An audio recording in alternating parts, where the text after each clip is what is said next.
என்னங்க, பொண்ணு வீட்டுல தெளிவா பேசிட்டீங்கல்ல. கல்யாணத்துக்கு அப்புறம் அந்த பொண்ணு அனு மட்டும் தான் நம்ம வீட்டுக்கு வருவா. அவ மகனை கூட்டிட்டு வந்துட மாட்டாளே. என்ன பாப்பாத்தி, அது இப்ப பேச வேண்டிய பேச்சா? இன்னும் 2 மணி நேரத்துல கல்யாணம் நடக்க போகுது. வா, வந்தவங்கள வாங்க போங்கன்னு கேட்கணும். வாசல்ல யாருமே இல்ல. முதல்ல கேட்டதுக்கு பதில் சொல்லுங்க. அந்த பொண்ணு மட்டும் தானே வருவா? அந்த பையனை நம்ம வளர்க்க முடியாது, நம்ம கூட வரக்கூடாதுன்னு சொல்லிட்டீங்க தானே? நான் ஏற்கனவே சொல்லிட்டேன். இருந்தாலும் நீங்க கராரா சொல்லிட்டீங்களா இல்லையான்னு கேக்குறேன். அது அப்ப பாப்போம். வா, யாரோ கூப்பிடுறாங்க பாரு, சீக்கிரம் வா. வாமா, மாப்பிள்ளைக்கு தங்கச்சி, நீ வர்ற நேரமா இது. எப்பவுமே வந்திருக்கணும், இப்பதான் வர. பா, நான் இப்ப வந்ததே பெருசுப்பா. நீங்க பண்ணிருக்கிற வேலை அப்படி. பொண்ணே கிடைக்கலன்னு போய் பாத்துருக்கீங்க. பொண்ணு மானம் போகுது. பேச்ச விடுங்க. நான் சொன்னேன்டி, இவர்தான் கேட்கவே இல்ல. சொல்லுங்க, உங்க மகா கேட்கல, பதில சொல்லுங்க. சரிம்மா, போ போ. எல்லாரும் உன்னை காணமே எல்லாம் தேடிக்கிட்டு இருக்காங்க. உள்ள போமா. சரிப்பா. யாச்சி, உங்களதான் காணுங்கன்னு தேடிக்கிட்டு இருக்கேன். சாப்பிடல, வாங்க. காலைல பொங்கல் கேசரி எல்லாம் போட்டிருக்காங்க. சாப்பிட்டுட்டு மறுபடியும் உள்ள போவோம்.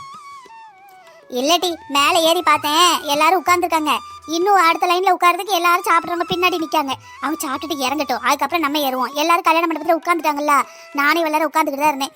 உட்காந்துட்டே இருந்த காலுமா மரத்து போற மாதிரி இருக்கு. அதான் சரி கொஞ்ச நேரம் கீழே நீங்க இப்போமே அப்படின்னு வந்தேன். பொண்ணை பாத்தியா, மகாலட்சுமி மாதிரி இருக்கா. தங்கத்துல செஞ்ச சேலை மாதிரி பல பலன்னு மின்னுதா. பரவாயில்ல, நம்ம ரவிக்கு ஏத்த பொண்ணுதான். இந்த பொண்ணு கிடைக்கணும் தான் இவ்வளவு நாள் ரவி கல்யாணம் பண்ணாம இருந்திருப்பான் போல. எப்படி இருந்து என்ன செய்ய?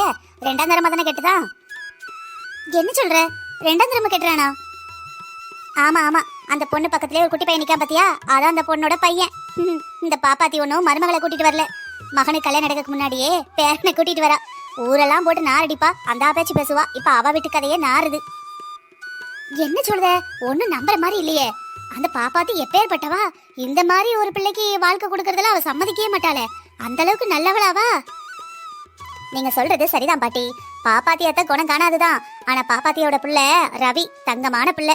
நான் கல்யாணம் பண்ணா இந்த மாதிரி இருக்கிற பிள்ளைக்கு தான் வாழ்க்கை கொடுப்பேன், அப்பதான் கல்யாணம் பண்ணுவேன். நீ இதுவும் வேணான்னு சொன்னா நான் கல்யாணம் பண்ணிக்க மாட்டேன்னு சொல்லிட்டானா. வேற வழி இல்லாம தான் பாப்பாத்தியாத்த மண்டையை ஆட்டி வச்சிருக்கு. மூஞ்ச பாத்தியா, ஏதோ வீட்டுல இருக்கிற போது பழைய சாலை கட்டி இருக்கேன், அந்த மாதிரி பழைய சாலை கட்டின மாதிரி கட்டிட்டு வந்திருக்கு. அது மட்டும் இல்லாம மாமனையும் அப்படிதான் வச்சிருக்கு. என்ன செய்ய, அது மூஞ்சில போட்டா எள்ளும் கொள்ளும் வெடிச்சிரும் போல இருக்கு. சரி, அந்த ரவியாத்தா குணத்துக்கு அவங்களாவது நல்லா இருக்கணும். ஆமா ஆமா, நானும் அந்த ரவிக்காவும் பாப்பாத்தி புருஷனுக்காகவும் தான் வந்தேன். அந்த தம்பி நல்லா பாசமா பேசுவாங்க. அந்த பேராண்டியும் பாட்டி என் கல்யாணத்துக்கு வந்துருங்க வந்துருங்கன்னு 2-3 தடவை சொன்னா. சரி, வயசான காலத்துல நம்ம மேல யார் பாசமா இருக்காங்களோ அவங்கள பார்க்க வேண்டியதானேன்னு வந்திருக்கேன். பொண்ணுலாம் ஓகே தான், ஆனா ஒண்ணு வாங்கினா ஒண்ணு ஃப்ரீங்கிற மாதிரி பொண்ணு வாங்கினா பிள்ளை ஃப்ரீ போல. நீ சும்மா இரு, பாப்பாத்தி காத்துல விழுந்தா நம்மள வச்சு வைக்க மாட்டா. பாருங்க, எவ்வளவோ சொன்னனே, கேட்டீங்களா? என்னெல்லாம் பேசுறாங்கன்னு கேளுங்க, காது கொடுத்து கேளுங்க. கொஞ்சம் கூட வெக்க இல்லாம நின்னு பல்ல கட்டிக்கிட்டு இருக்கீங்க. ஒண்ணு வாங்கினா ஒண்ணு ஃப்ரீயா? வாய பாரு, என் மவன் கல்யாணம் மட்டும் முடியட்டும், அதுக்கப்புறம் இருக்குடி உங்களுக்குலாம். பாப்பாத்தி, அவங்க ஒண்ணு வாங்கினா ஒண்ணு ஃப்ரீன்னு சொன்னது உன் காத்துல விழுந்தது. பொண்ணு தங்கச்சல்ல மாதிரி இருக்கா, ரவி நல்ல குணம், ரவிக்கு ஏத்த பொண்ணுன்னு சொன்னதெல்லாம் உன் காத்துல விழல, அப்படித்தானே? என் பேச்சை யாரும் கேட்கல. கல்யாணம் வேணான்னு சொன்னேன், யாராவது ஒருத்தர் கேட்டாங்களா? இப்பவும் ஒன்னும் பிரச்சனை இல்ல. கொஞ்ச நாளுக்கு அப்புறம் இவன்ட டைவர்ஸ் வாங்கிடுவேன். அதுக்கப்புறம் கல்யாணம் பண்ணணும் யாரும் என்ன ஃபோர்ஸ் பண்ண முடியாதுல்ல. நில்லுங்க. யாரை கேட்டு இந்த பையனை இந்த வீட்டுக்கு கூட்டிட்டு வந்தீங்க? எத்தனை தடவை சொன்னேன், எவனோ பெத்த பிள்ளைக்கு என் பிள்ளை அப்பனா இருக்க மாட்டான்னு. என்ன சொல்றீங்க? கல்யாணத்துக்கு அப்புறம் என் பிள்ளைய நான் என் கூடயே வச்சுக்கலாம்னு சொன்னதுனால தானே இந்த கல்யாணத்துக்கு சரின்னு சொன்னேன். அம்மா, நீங்க கொஞ்சம் சும்மா இருங்க, வழிய விடுங்க. பாப்பாத்தி, நீ போய் ஆர்த்தி கழிச்சு எடுத்துட்டு வா. எல்லாரும் உள்ள போகட்டும், அதுக்கப்புறம் எல்லாரும் வீட்டுக்கு போனதுக்கு அப்புறம் நம்ம பேசிக்கலாம். ஆரத்தியா, இங்க என்ன நடந்துகிட்டு இருக்கு? நீங்க என்ன பேசிட்டு இருக்கீங்க? இங்க பாரு, எங்க அம்மா ஆரத்தி எல்லாம் எடுக்க போறது இல்ல, இந்த வீட்டுல இருக்கிறவங்களும் எடுக்க போறது இல்ல. எதுக்கு நின்னுக்கிட்டு இருக்க? பையனை கூட்டிட்டு உள்ள வா. நான் சொன்னதுதான், இந்த பையனோட வீட்டுக்குள்ள வரதா இருந்தா யாரும் வர வேண்டாம். மா, அப்ப என் பொண்டாட்டி என் பையனோட நானும் போறேன், நீ தனியாவே இரு. சரியான வாளு, 2-3 நாள் தூங்கவே இல்ல. எப்படி தூங்குறா பாரு. ரவி, என் புள்ள கிட்ட என்ன பண்ணிட்டு இருக்கீங்க? என் பிள்ளைய விட்டு தூரமா போங்க. இல்ல அனு, அவன் தூங்கிட்டு இருக்கான். அதான் அவன் தூங்கிட்டு இருக்க அழக பாத்துட்டு அப்படியே நின்னுட்டேன். என்ன, எதுக்கு இந்த ரூம்ல நின்னுட்டு இருக்கீங்க? இந்த ரூம் விட்டு வெளியே போங்க. இது உங்க வீடுங்கிறதுனால இந்த ரூம் விட்டு நான் வெளியே போணுமா? அனு, நான் எதுவும் சொல்லலையே. என்னோட மொபைல் சார்ஜர் இங்க இருந்தது, அதை எடுக்க தான் வந்தேன். நான் வெளியே படுத்துக்கிறேன், நீங்க படுத்துக்க. உங்களுக்கு வெக்கம், மானம், சூடு, சொரணை எதுவும் இல்லையா?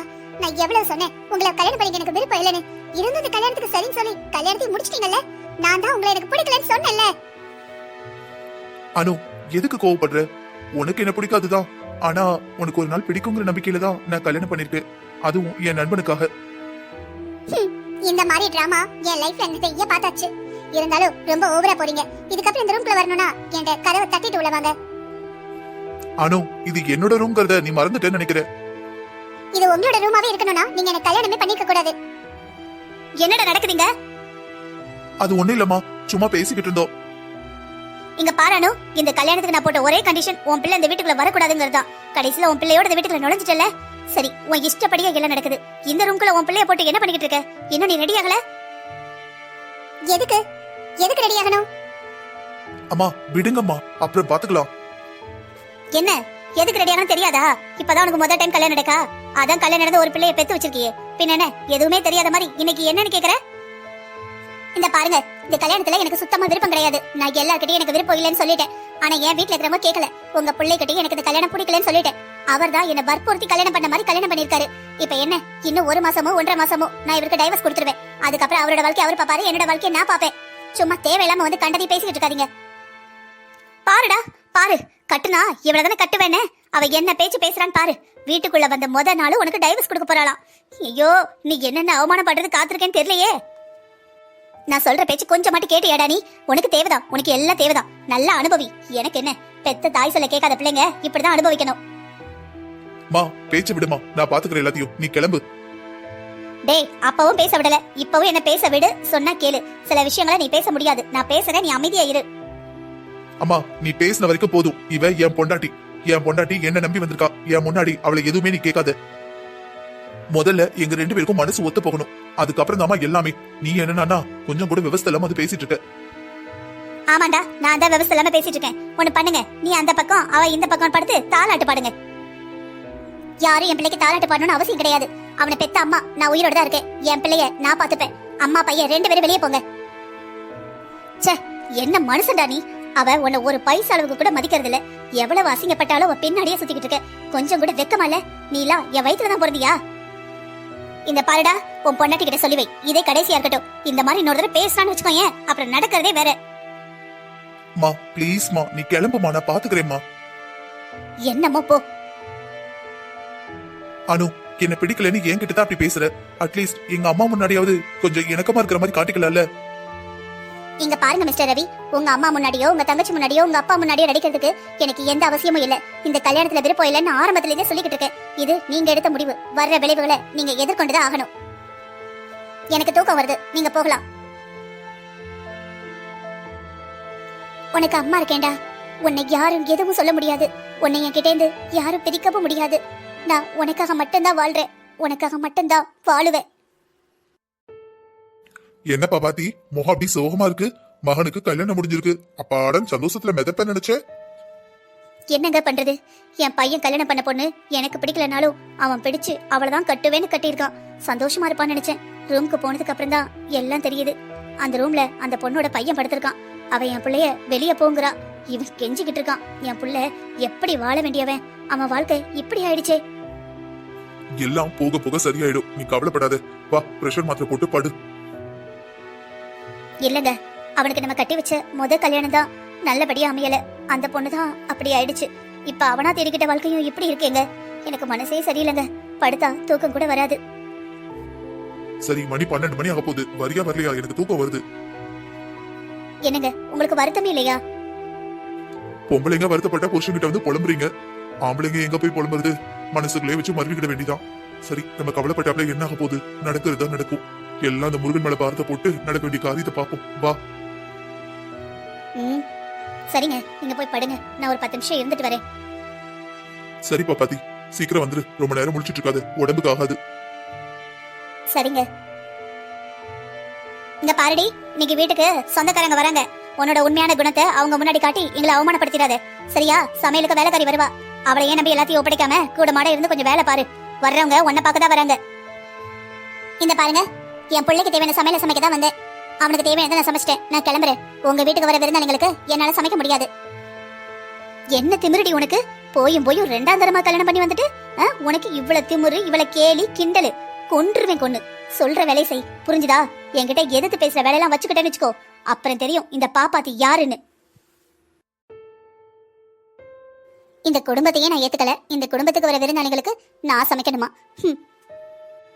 அனுக்கா, சமைக்க ஆரம்பிக்கலாமா? பெரியம்மா சொன்னாங்க வீட்டுக்கு விருந்தாளிங்க வராங்கன்னு. உங்க பேரு? என் பேரு செல்வி அக்கா. அது என்னமோ நிறைய வீட்ல வேலை பார்க்கறவங்க பேரு செல்வியா தான் இருக்கு.